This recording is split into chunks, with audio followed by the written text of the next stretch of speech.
All right, I want to do a quick overview of this little tool because this is kind of where, we don't really need to have like SKUs for every single item.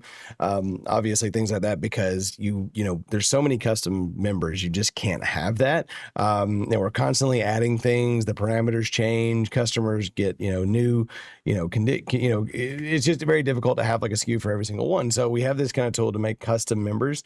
So I'm going to do a really quick overview of this so you can see how to use it. It's on our B&M SSS sheet. You can price anything from this sheet, absolutely anything, no matter what it is. And I typically only use this. We do have a database that has all the different SKUs and all the ones that we typically use. But it's in here in data, for example, still members data. So this is pretty much like all the ones that we've ran kind of over time. But again, I only use this custom tool. It's actually really fast and easy. So you could just use this for the entire order.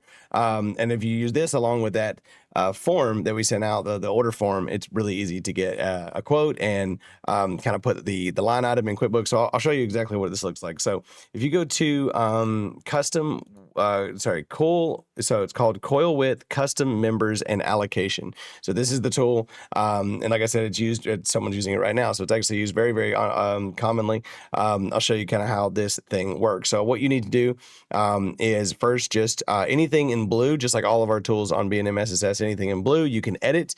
This is something that is expecting some kind of edit from you. Anything in gray is something that's going to be derived from the software, so it's going to give it to you automatically. So the first thing you need to do is just select your gauge, go down through here, select your gauge. Your depth, remember the depth, if you look at the charts and the walkthrough videos, the depth is kind of the meat of the member, the wide part. So let's just say we're doing an 8-inch member. If you look at the flange is if you're sitting the member on its back, it would be kind of the part that's standing up. On a Z channel, it would kind of be the offset members. And eave strut is obviously the same. So we'll do that. We'll put 2 in for that. We'll put 2 for the second flange because we want it to be symmetrical. And then the return would be 0.5.